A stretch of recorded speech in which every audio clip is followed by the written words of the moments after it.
Okay, and welcome back, fourth and long fans. It's your AFL correspondent, Coach Donnie Hess here. And today, ladies and gentlemen, I have a very special guest.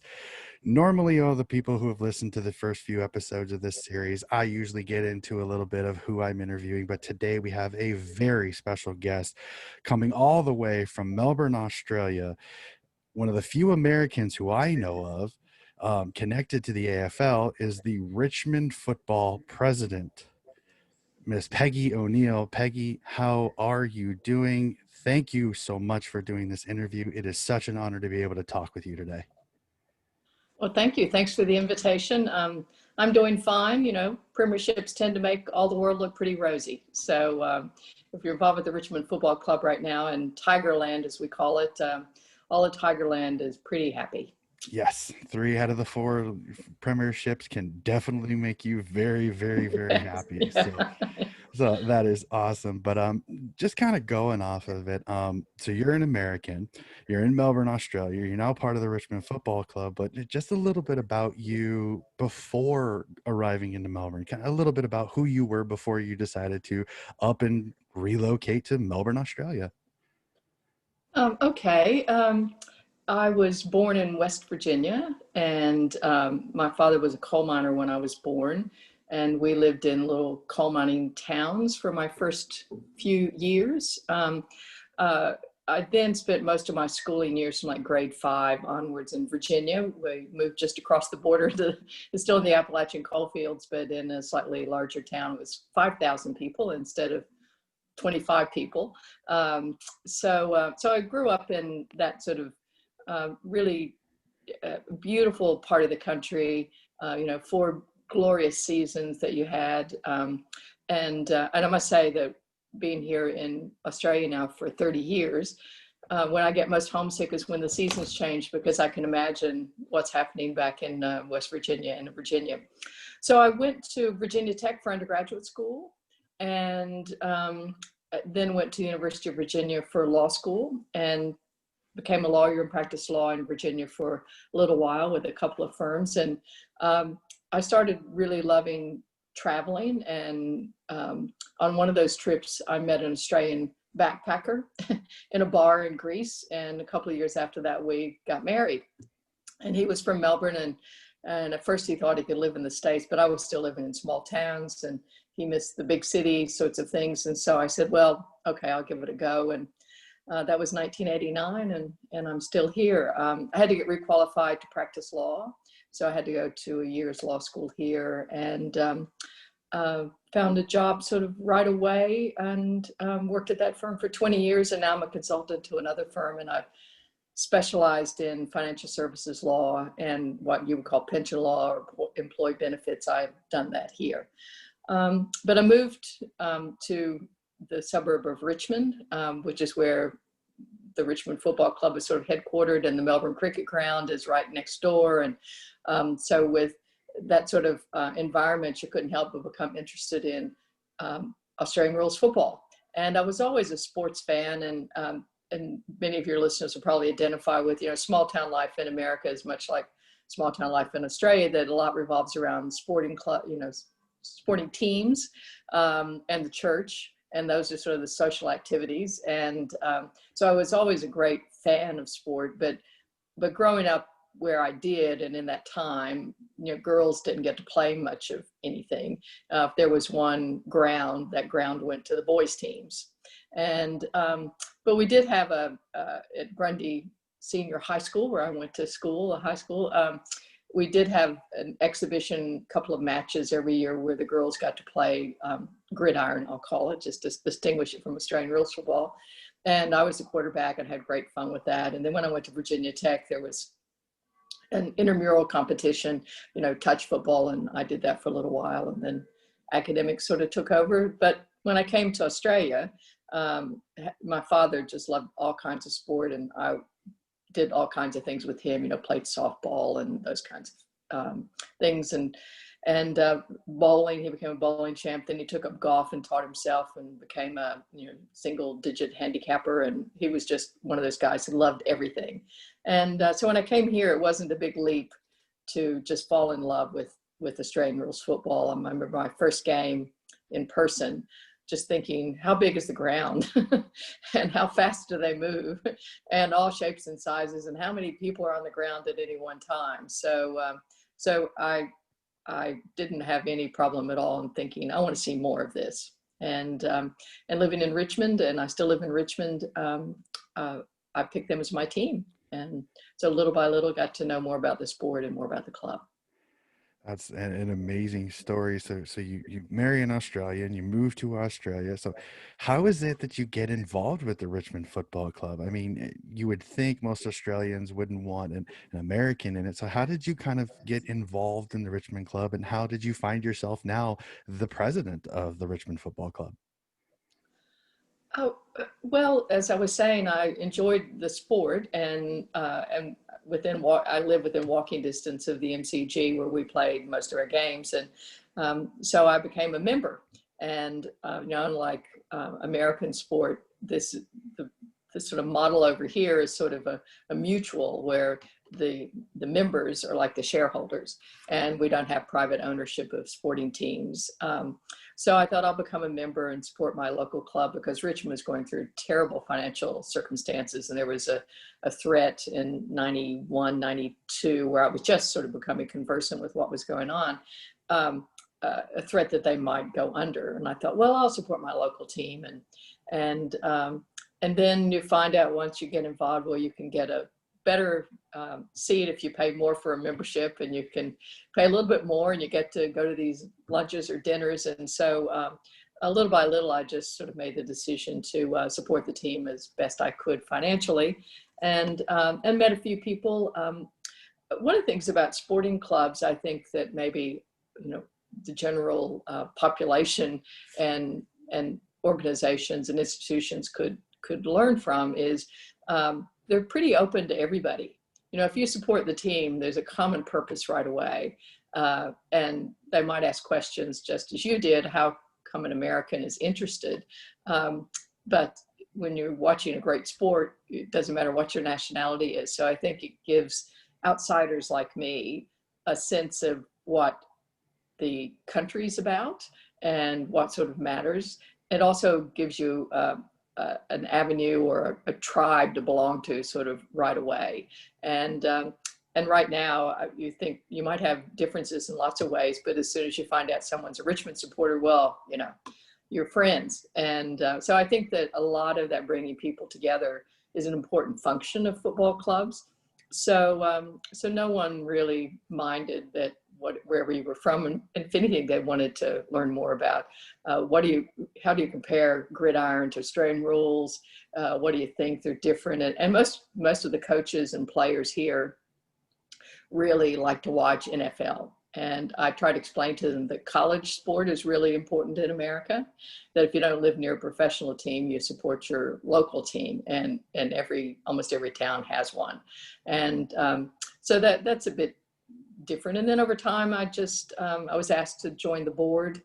I think it's because I was just around a lot, and I had legal training, and I helped set up on a pro bono basis a couple of documents that they needed to have done. And so in 2005, I joined the board, and I was the first woman that had ever been on their board. Now I'm proud to say we're 4 out of 9 women, and nobody thinks about that as being anything we need to be so conscious of anymore, because it just naturally happens. And as we know, if you get a critical mass of whatever it is, if it's women or ethnic minorities or whatever, then it just becomes part of the way you do business, and you don't have to focus on it, and it just makes decision making so much better. So anyway, so I went on the board in 2005, and I was on the board 8 years. And then in 2013, the board elects the president, and they elected me. So in October 2013, I became president of the Richmond Football Club, and here we are 7 years later. That's such a cool story. And another thing that I've kind of noticed too, and me being a Sydney Swans supporter, is how many Aussies, just you are the most fascinating thing in their life sometimes. Just they're like, how did you get into it? They ask all the same kind of questions that I've even asked some of the Americans here because they're so fascinated that I've taken an interest in the game. And then I'll get up at 2:30 in the morning to watch a game, and they're like, man, your dedication is insane. But it's like I've fallen in love with the sport. It's hard not to. And I had a fun little one. Since you are the president of the Richmond Football Club, kind of what is your daily life during the season? Is it anything drastic? Is there anything like special you have to do, or is it just kind of an everyday job?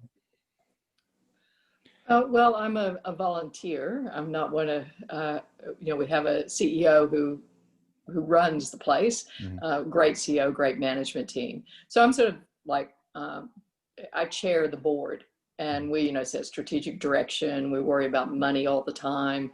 I talk to the CEO probably every day or every couple of days about what's going on, or if he wants to chat through something he wants to bring to the board, and what do I think he needs to do to get in a position to be accepted. I do quite a bit of ambassadorial work, which I was kind of surprised about how much time that takes, but it's the most fun part, which is speaking at sponsor events, going to member forums and chatting with them, being on the radio, doing the media commitments. And in fact, in finals, lots of times the CEO and I sort of split media responsibilities so that the team is spared doing that. They have some they have to do. But in the absence of getting Dustin Martin or Trent Cotchin or Jack Rewald, they have to make do with me. So it's probably, not counting game day, which is really sort of a full day of, I usually host a lunch or a dinner depending on the time of day and if it's our home game. And we'll have 500 people for lunch, and I make a speech, and it's a lot of speech giving, which is that ambassador work. But when you've got a good story to tell like we have right now, you think, doesn't come along often. Just make as many speeches as you can and talk about Richmond as much as you can. So probably a couple of days a week, I would say, I devote to the football club, and then game day is another day. And if things are running smoothly, it may be a day a week. So it's sort of whatever's necessary. You don't really sort of log in and count the hours, but I might be surprised if I did about how much time is involved. But it's one of those labors of love, and you don't really sort of mind it when you're doing something that you feel is meaningful for the community, and if you're seeing how happy it makes so many people to have the club finally be on a stable footing and winning some premierships, which is what we're all about. And when you enjoy when you enjoy what you're doing, it makes it so much more fun too. And for you, I It bet it's does. probably just an absolute pleasure every day. So now we've kind of gone from the boardroom. So now let's hop down a little bit onto the field. And I know this is always a fun question, and especially for you since you have so many connections. It's almost like choosing a favorite child. Do you have a favorite player on the team, or is that one so hard to choose because you have such a good list over the last 4 years? Well, it's sort of everyone's your favorite, but who's your most favorite? I suppose you can answer it that way. And they're all the great players that after a while you sort of think, oh, we'd sort of take it for granted. I mean, you always love to see Dustin Martin play, and I love to see Tom Lynch take the big marks. Um, but a player that I have admired ever since we put him on the list after he was overlooked in a number of drafts and we moved up from the rookie list is Kane Lambert, Mhm. who is just one of those, gives his all, does spectacular things when we need him to. In the preliminary final against Port Adelaide, he kicked 2 goals and we won by 1. And his role is not to be the forward line, not to be the one kicking goals all the time, but he just pops up and helps out wherever he needs to. He's, I would think, in Damien Hardwick's words, immensely coachable, Mhm. that he just does what he needs to do and help out the team. So I always like to see him have a good game because I know how hard he's worked to get on the list, and now he's just paid us back and in multiples of the time that we invested into him. But beyond that, I do like to see Dustin Martin kick 4 goals in a grand final. So you and all of the Richmond Army, I have to admit that that guy is amazing to watch in grand finals. Each and every time he's made it there, he's been absolutely impressive. So since you're being in Australia and a little bit different than some of the people that I've had chatted to, you've actually seen games live. So I'd love to know what's one game that you've seen live that if you could go back and do it and watch it again live, what would it be? Outside of grand finals. That's uh, up to you. I'll leave it up to you. um, well, one game that uh, it was my first season as president. So it was 2014 because I Mhm. became president in October 2013. Season was over. So it was the 2014 season, and we got off to a slow start. And I must say, we seem to have a habit of doing that. It's always a bit of catch up. I've talked to the coach and said, come on, please, just put us. And everybody does their best, but there have been all these circumstances. Anyway, we had played finals in 2013 for the first time in 12 years. And we didn't win that final, but everybody was so excited that maybe we finally have a team that's going to continue to compete. So 2014 comes along, and we just weren't very good. It was taking a while to get going. And so we had to win 9 games in a row to make it to finals, just to get into the 8 to play a final. And the last game we played that we had to win, we'd won 8 in a row. So it's the tension of the last game, and it was in Sydney, and we flew up to Sydney, and Sydney was in the top 4 at the time, and we won. And we had to repel their attack again and again and again. And Alex Rance, the fabulous All-Australian for us who retired last year, was just heroic. So that, I think, is always something I turn my mind to. And again, we got into finals, went to Port Adelaide, lost that game, but it was sort of a, maybe we're more consistent. With 2013, we got in finals. 2014, we got into finals, and I remember the coach saying, well, you got to keep getting in them before you start. You want to win right away, but Mhm. you got to get the feeling, and you got to keep proving to yourself that you can get there. You can get there. And I recollected, I thought, so this is what it feels like. People who play finals get to do something else in September besides just watch replays of other games. So that's a very memorable game. Probably winning the qualifying final in 2017 against Geelong Mhm. is another one, because we had not a very good record against Geelong at all, and we were playing them, and we'd had a good season, and we were playing them at the MCG, and we were just on. We just played so well, and we knew we were going to be in a preliminary final after that. And then we played GWS in the preliminary final, won handily, and then that was our first grand final. But I think that Geelong game was quite significant in saying, we got something here. Yeah, and all great games too, and just the success of your club over the last 6 years has just been absolutely amazing to see. Just going from a team that was having trouble getting into the finals to now being just an absolute almost dynasty. To be honest with you, so we kind of already discussed it. Another flag for your boys this year.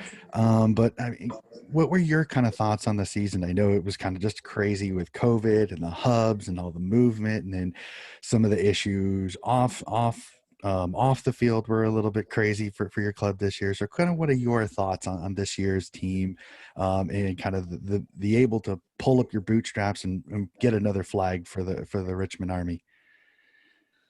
Um, well, I was interviewed about this before we won, and this was probably toward the end of the regular season in August. And I said, whoever wins, this will be the hardest earned flag.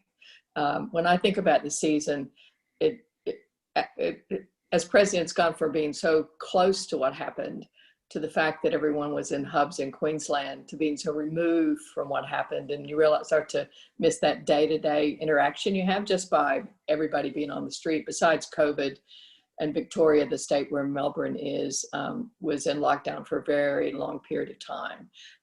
So it wasn't as if there was any other social things going on. So football was very important. Once it started broadcasting again in June, and at one point we had a game every day for 27 days or something like that, that gave the community something to talk about besides the virus. So I think football was really important from a community and even a mental health aspect, that you could remove yourself from the daily messages about protecting yourself, the death toll, the people in hospital. People were coping with a great deal. The team did really well. I often wonder what it would be like to spend 110 days with all the people you work with, because you're actually in not just showing up for work and going home, you're living with them and you're eating meals with them and you're having to find ways to entertain yourself and get along at the same time. But in the end, the hub proved to be quite good for us as a team. The thing we've prided ourselves on is developing this great connection between not just the team, but the whole club. And while a great deal of the club, the management, the sponsorship, all that, just football and the football department moved to the hub, I think it held us in good stead. And being in the hub, we could sort of, I guess, strengthen those ties and that bond. And I think that sort of came to the fore when we needed it to.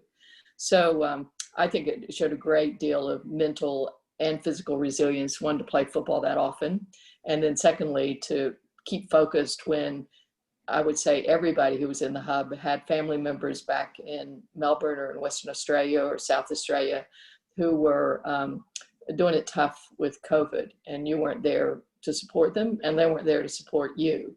So it was hard earned. I didn't know it'd be us in the end who were the victors, but I would think this is our hardest earned flag. Yeah, and definitely with just everything that went on, and every team had a little bit of issue, whether it was the hub, whether it was the travel and all that. So it was definitely one of those to see Richmond pull an amazing run and get to the finals, and then win the whole thing in a great grand final. The final score may not have been as indicative as the way the game was, but it was such a great game to watch even here. And I was up at 2:30 in the morning watching it and just absolutely enjoying it. And Dusty Martin's brilliance, that was absolutely awesome. But being the president, going into next year, winning another flag, are there any expectations going into next year, or are you just kind of what happens type of look at the club? Well, I think you're always hopeful. I don't know if it's expectation.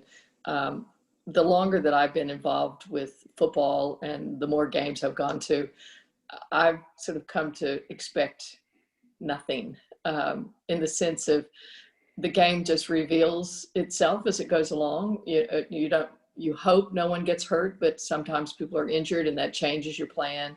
Um, we have a great core team that's still hanging together. Our top 22 are going to be there next year. Ivan Soldo, our ruckman, did an ACL, so he's going to be out all of next year. So that's going to be a bit different. He wasn't in the grand final, and he wasn't even in the preliminary final. But so that's one of our star players who won't be there. But we've had a great ability to identify talent and bring the young guys through. And again, role playing, they play their role and they step in when someone's injured.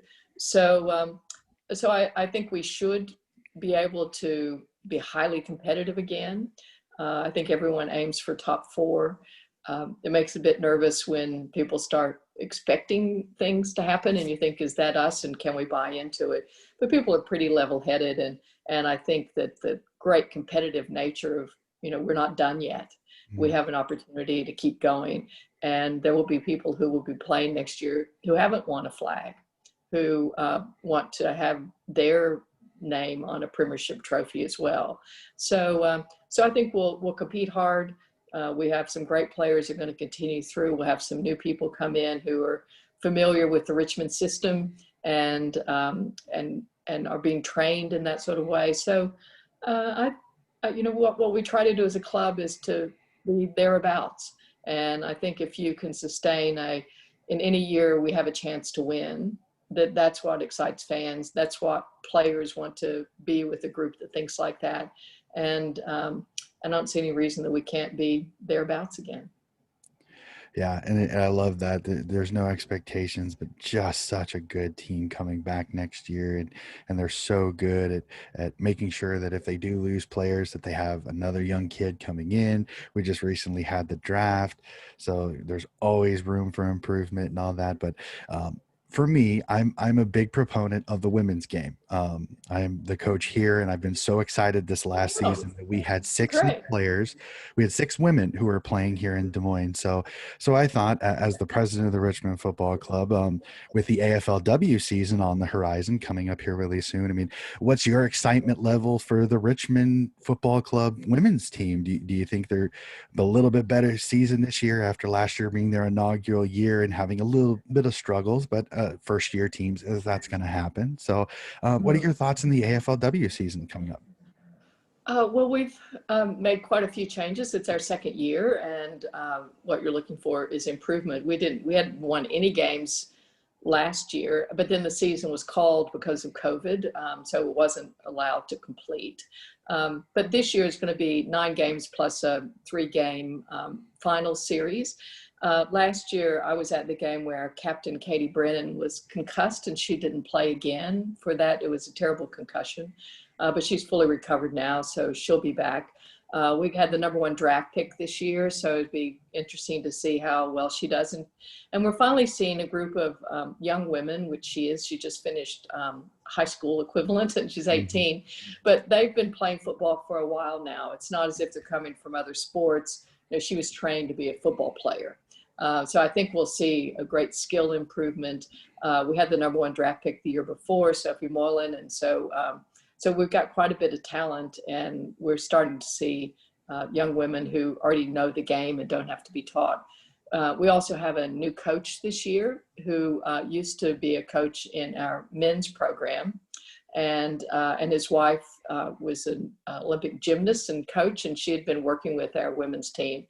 So now we've got the husband-wife team working with our women's team. So we also just got the fixture yesterday, and we're going to play a number of games at our home ground, the Swinburne Center at Punt Road Oval. And last year we weren't allowed to do that for various reasons, but now with COVID, they need a lot of extra grounds. It doesn't have as great a seating capacity. It has standing capacity. And last year they wanted to have places where people could sit, and it wasn't ticketed. But now with COVID again, it's brought forward. You have to have a ticket so you can be traced and all those sorts of things. So we're going to be playing on our home ground, and I can't wait. Our first game is against Brisbane on a Sunday in January, so it might be warm. But I think we'll see great improvement this year, and I can't wait to meet all the women, because right now we aren't allowed to mingle as they're in sort of the COVID quarantine while they're going through preseason. But we want to have a really successful women's team at Tigerland too. Awesome, and that's amazing, and it's so great to see the women being embraced and all that. And I'm super excited, and it's kind of the one thing that's sad for me as a Sydney Swans fan is they don't have a women's club yet, and I'm super excited for hopefully they get their license in the next couple of years. But as I've kind of said in a few, I'm kind of a free agent when it comes to a fandom. When it comes to the AFLW, but I will definitely be up and watching the games. I'm super excited for that. And Katie Brennan is one of the elite players in the competition, so I'm hoping she's back and firing this season. But Miss O'Neill, this has been an absolutely amazing conversation. It's so awesome to talk to you and see an American in a high place in the AFL. I think this is nothing but great. Um, I did have a message from a friend of mine who actually runs a podcast here. Who she runs the AFL Obsessed podcast, and you are her hero. She absolutely loves you.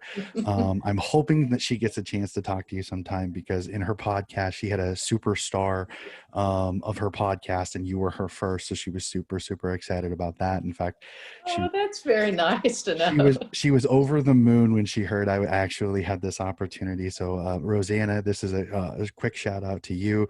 I'm hoping that you and Miss O'Neill can get together and have a conversation about women in football. She's an absolutely bubbly personality. I'm hoping to talk to her for this series here in the next couple of weeks when she gets everything figured out. But I want to thank you again so much for this conversation. It's been absolutely awesome. I hope everything stays well down in Victoria. I'm crossing my fingers that things get kind of figured out up here. And I would love to have another chat with you sometime soon if that would be possible. So thank you very much for this opportunity. That'd be great. Just let me know. Always happy to talk about the Tigers. Awesome, awesome. And AFL fans, this has been another conversation in the USAFL and AFL fan series. That'll be it for this episode. Everybody, have a good night.